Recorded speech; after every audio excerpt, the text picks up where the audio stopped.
far as Raheem Morris. I think now I'm having a little bit of a change of heart, but I'm still skeptical just based on the culture, man. I need to see more as far as the culture is concerned.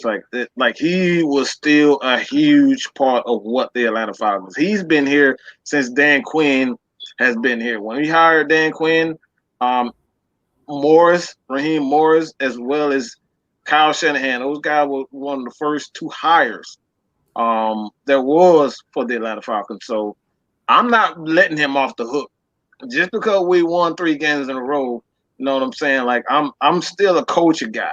You can have guys that are great with X's and O's or excellent play callers, but I don't care nothing about that. Like as a head coach, there's a different responsibility.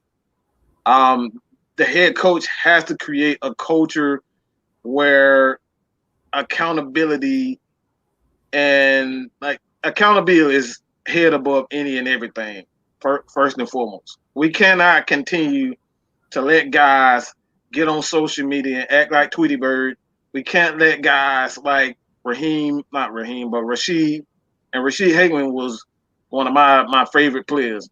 We can't have him, get into crazy stuff on the outfield, like on the outside of football. Like you gotta have a hand on these players, and we can't let these guys just think just because we like you and just because you're a Pro Bowler, like even a Pro Bowler, we gotta hold these guys accountable for their actions, man. Like that's something for me. That's first and foremost. You gotta have integrity. You gotta stand for something.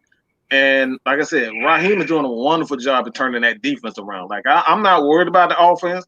The offense is gonna be offense. You know what I'm saying? As long as Julio and Matt Ryan are healthy, bro, we're gonna put up numbers. They gonna move the ball. Like Todd Gurley is playing his behind off. He's fifth in the league in rushing, and he's like the third.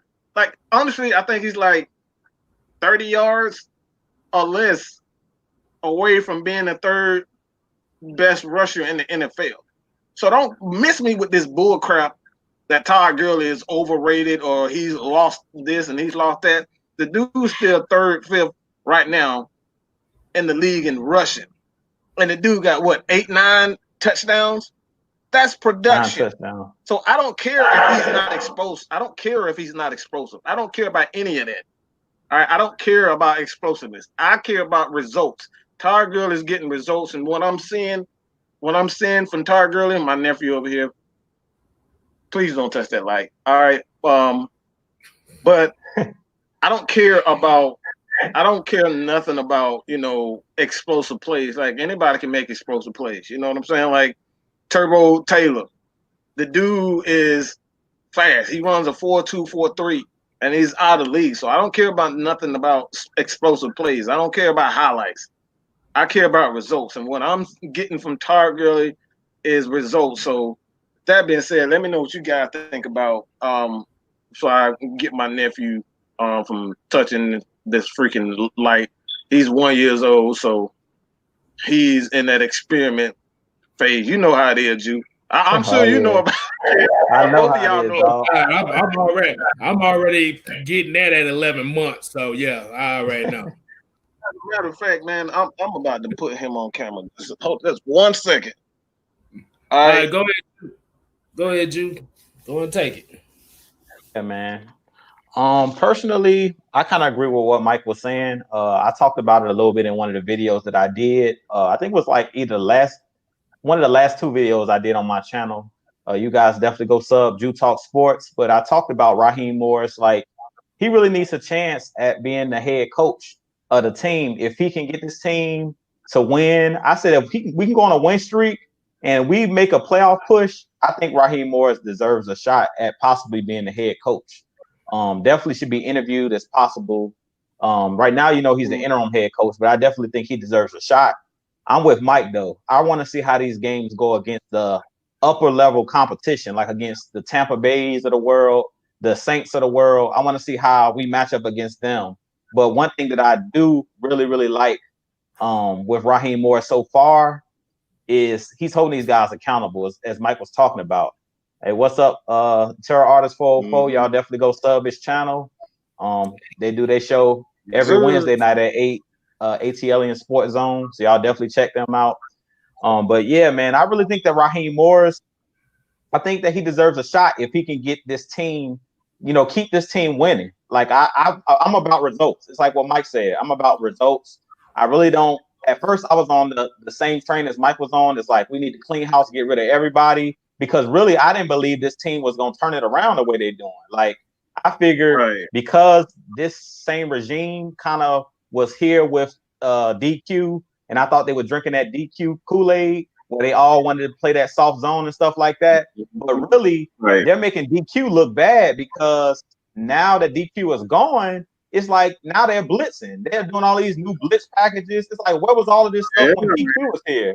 So it really yeah. So I'm like, now that DQ is gone, DQ is really looking bad now because it's like, it seems like everything that we were doing was DQ, and it looks like DQ, his ego, like he got an ego. So I really agree with what Mike was saying, man, about I think Raheem Morris really deserves a shot. If this team continues to win and they make a real push, like say we win 6 out of the last 7 games or something like that, like we did last year, and his record end up being like 8-2, because I really like that they didn't wait around with DQ and they went ahead and cut him early with 11 games left, because this gives us a huge sample size to really see if Raheem Morris can really lead a team. Because really, to be honest, this is his like test right now. They're really trying to see what he can do over 11 game stretch. So if he go like a 8-2 or something like that over an 11 game period, you got to get this man a shot. Like that's how I personally feel about it. You got to give him a shot, because this dude proved that 8-2 is not no fluke, especially with the schedule we got. We got Kansas City coming up. We got the LA Chargers. We got the Las Vegas Raiders. Like these teams are no pushovers. We got Tampa twice and the Saints twice. I mean, if he come out of this with a winning record somehow, some way, I think we got to look at possibly giving Raheem Morris a chance to be the head coach. What you think, K-Styles? Well, yeah, like you said, these stretch of games right here, like you said, you look at the beginning of the season and the teams that they played, it was okay, cool. But like I said, the meat and potatoes of your schedule is now.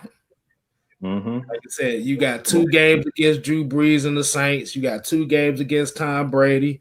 You got Patrick Mahomes. Like I said, you have all the test. The test is now, and I think the only way that Raheem Morris will keep his job is if they at least get close to that playoff spot. I wouldn't say necessarily that playoff spot, but if they get close to it, because the one thing we haven't seen so far yet is what can he do in a 5-game stretch? Because with Dan Quinn, we've seen every year since he's been here it was a stretch where they'll lose 5 games here. They'll win 3, lose 2. Next year, 6-game losing streak. The year after that, 7-game losing streak. Year after that, 6-game losing streak. And I think that's where Arthur Blank kind of got tired of it, because it's like, I can understand you losing 2 games here, 2 games there, but if you consistently losing 5-6 games every year, and it's just looking like, well, y'all not making the adjustments. Dan Quinn, like I said, is making him look bad because his pedigree is the Legion of Boom. That's what he got hired for, because he had the Legion of Boom. And it just made him look bad.